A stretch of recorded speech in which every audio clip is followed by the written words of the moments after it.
There you are, it's Destination Newry. It is the morning programme reaching out across the planet to everyone who's tuned in. They don't tune in, they log on, I think, and this is what they do. I have the Chief Inspector Davy Beck with me in studio at the moment for our regular look at the state of policing in our area.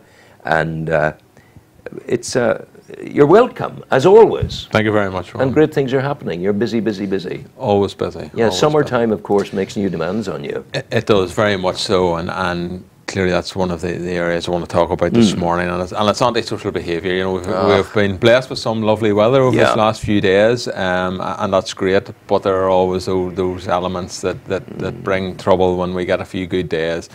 And a lot of it's just about people being out and about, and it's just to talk about sort of antisocial behaviour and what we can do to minimise the impact of that. What form is the antisocial behaviour taking? Well, it covers many issues. It can cover the noisy neighbour issues. So for people to think about that, you know, when the good weather and you're having the barbecue or you're watching the football and maybe one beer leads to another beer or whatever the case may be. And it's just about asking people to think about their neighbours, particularly those vulnerable within the community, those who need that wee bit of time and space, and maybe don't want to hear people singing for their favourite football team at 2 in the morning. So it's those simple things that think about the impact. Little acts of consideration. Go a long way. But you know, I have to say that it's a positive news story. Certainly over the 3 years that I have been in this role, we have seen antisocial behaviour fall by about almost 30%, which is very significant. And that's down to both the hard work of my officers, but also the hard work of communities. I think communities are a lot more aware of those types of issues, and certainly we have built strong relationships and a lot of projects ongoing to try and address antisocial behaviour. You have a good partnership with those people. Siobhan, that lovely lady in the police and community partnership, and Michael Carr and people like that. These are all good human beings who are working closely with you. And that's what it's all about. It's about everybody working together for that, you know, better value of life, better quality of life for people within the community, and it's nothing more complicated than that, and it's just about awareness and trying to encourage people to think about, you know, being responsible, and to encourage parents to say no, because parents have a key role to play in this. It's about putting boundaries down and sticking to those boundaries. So it's about supporting communities, supporting parents, and trying to improve the quality of life for people. Sometimes I think, Davy, that there is a genre of parent who's perhaps so young and so immature and so inexperienced because no one has put boundaries down for them. So if boundaries haven't been put down for the parents, how are those parents going to put boundaries down for the children? But it's a cornerstone of civilized society that there are boundaries we don't step over, you know. And that's the problem. Yeah, very much so. And certainly my officers do a lot of work with schools, with youth clubs, with many other organisations. But clearly if there are people out there, be it a community association or whatever, who want that wee bit of additional support, my officers will go in and help educate young people, and maybe not so young as well, but help educate people around these issues and try and improve that responsibility and awareness, and people thinking about, you know, the impact of what they're doing. It's not just about what you or I do, it's about the impact that has on your friends and neighbours, but it's also about working with council and other partners to address issues. As I say, antisocial behaviour covers a wide range of issues. It can cover the dog fighting in the street, which clearly isn't a policing issue, but again, we liaise with the council and ensure that's well, you were carrying, at the time of the flood, you were carrying sandbags. Yeah. Not a police, but I mean, it's there. It's protection of life and property. You extrapolate that and you get the feeling that's a good thing to be doing. And it has to be that more holistic approach to societal problems, not just about each unit in their own silo and that silo mentality. You know, we'll work through these things together, but you know, you have to be mindful that for some folk, antisocial behaviour is a problem. It can leave them very isolated. You know, that feeling of fear, particularly the elderly or particularly people with vulnerabilities. You know, so it's important that communities think about those folk. And if you think they need help or assistance, again, call us and report it to us, and we'll certainly. Your 101's working. it is working well.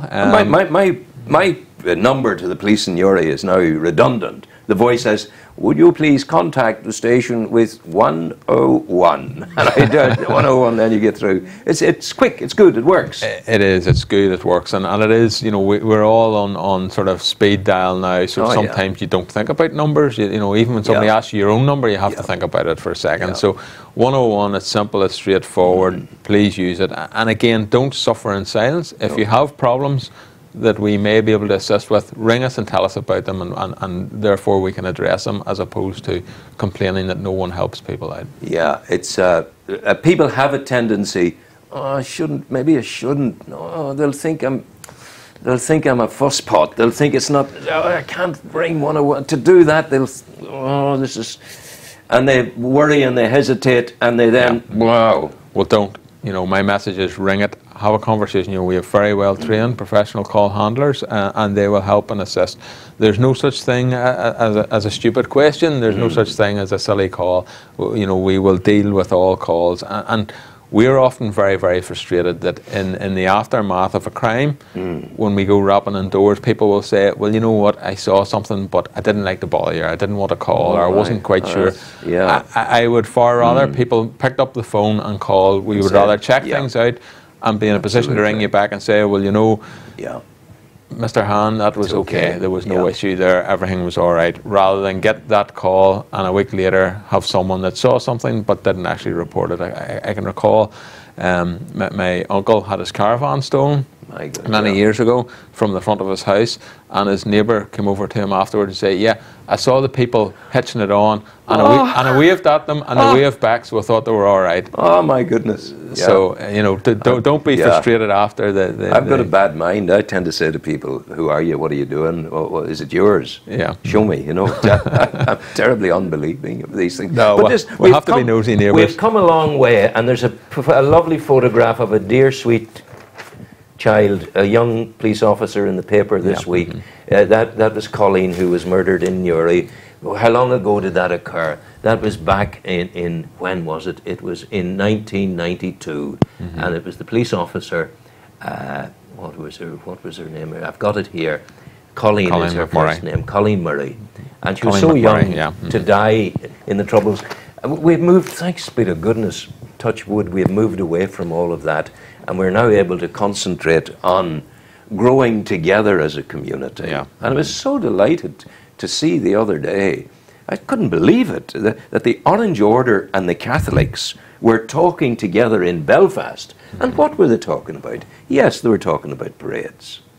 They were talking about flags. Yes, they were. And by the way, it was Catholic bishops were the top fellows in the Orange Order. They were also talking about shared concerns of underachievement of young people. So now even that area of our spectrum is beginning to see positivity and move forward. We're in a new age, really. We are, and thankfully incidents like Colleen are you know, something that's not happening regularly, and you know, thankfully for that. And I think when you think of those days, it perhaps reinforces how significant the movements have been, particularly in places such as Newry here. And I have great pride in you know, how things have moved on significantly, and the work we're doing with and for communities, and it's about policing with communities. You know, that's what it's about. And there's just that general feeling within communities that people want to move on. And it's issues such as those, that underachieving, and that still frustrates us, you know, that there are young people who are not achieving and not necessarily getting out of life what they should. And I think when we concentrate on those issues, then a lot of those other problems will be resolved as well. You're recruiting at the moment, I don't know, all over Northern Ireland, and you know, are you getting good response, or what's happening? I'm sure you're not directly across it, but you would have a sense of the interest. Well, certainly the last recruitment competition was very well subscribed, but again, there are areas that we're not getting applicants from. So I would encourage people to think about it quietly and reflect on it. That's possibly not only, Davy, that's possibly not just kind of traditional Republican areas. It could be the other lot as well. Very much so, and quite often it's deprived areas that you know, people need work and need jobs. certainly this career has given me a lot of opportunity. It has allowed me to come on programs such as this and talk to you, Rowan. But it's also it's always good. But more importantly, it's given you the opportunity to do what human beings are supposed to do, to serve. Yeah, mm-hmm. And that's the great thing about it. Very much so. So I would encourage people, if they have any thoughts at all, consider it carefully, and certainly make that application, because it is a great career. It is about service, it's about serving communities, and certainly you get a lot back from that. But there's lots of good people who can talk and who can communicate well, and those are the type of officers we need in this service. Do you need to be a genius to become a police officer nowadays? Well, the easy answer is no, because I'm no genius. And you're the boss. As I say, what we need are people who can communicate, people who have that right attitude in terms of wanting to serve communities, wanting to do their best, and if that's what they have within them, that makes good police officers. Excellent. What are the hot spots for you at the moment? What's beyond the antisocial behaviour? What's exercising your people? Well, clearly again, it's that time of year, particularly with the good weather, that people are leaving windows and doors open, yes, etc. And there are a few people who will take that as an opportunity, and we have seen a few break-ins recently. So again, just irrespective of the weather, please ensure you secure your property well, because we still have those opportunistic type folk who are around the area, and if they see an open door, an open window, they may well capitalise on that. And we still see people who are leaving handbags, iPads, computers in locked cars, and again, that's just begging. If they see it, they steal it. Exactly. Yeah, so absolutely. Don't make things easy. It's about what we term as target hardening. It's about making it as hard as possible for people to take your possessions, and if you do that, 9 times out of 10, that will put those people off. Davy, what about our nighttime economy? Has the heat gone out of the roughness and the antisocial behaviour of it, or is it still a bit of a jungle out there at night? There's always that risk, but again, there's been a lot of work done recently. 2, 3 in the morning sort of job. It's still busy. We are seeing that wee bit of life coming back into the nighttime economy again. We are seeing people spending a wee bit more money, and clearly that leads to busier night times as well. But we do have additional officers in the street. We do have officers out there specifically to try and keep people as safe as possible.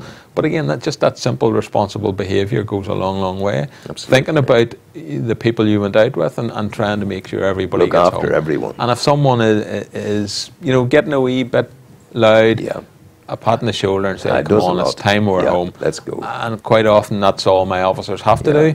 But those who persist can find themselves in the cell for the night, and we don't want that either. We want people to have a good night out, enjoy themselves, yes, but draw a line at the right time and go on home. And there still is that risk that the one punch can't kill, and it's very live and real, and something that we are certainly aware of. You see, with drink in, the 14, 15 stone man is still packing a punch. Yeah, absolutely. And with drink in, the person who is punched will not have the normal reflexes to protect. That person will go down. Yes. And that's the end of the story very often. Head hits curb, end of story. So watch out, be careful. The one punch business is dangerous in the extreme, and it's still happening. It is, yes, unfortunately. But as I say, officers are out, they're there to help. And if they advise you that maybe it's time you were going on home, please take that advice. Yeah, absolutely. But your lads are out and your girls are out. See them on bicycles, I see them out walking. The little wave from them gives you a sense of well-being in the community. It's hugely important. Yeah, very much so. Keep doing it. You're good people. Thank you, Ron. God bless you. Take care. Thank you. Always good to see you, Davy. Indeed. Thanks. Some music, sir.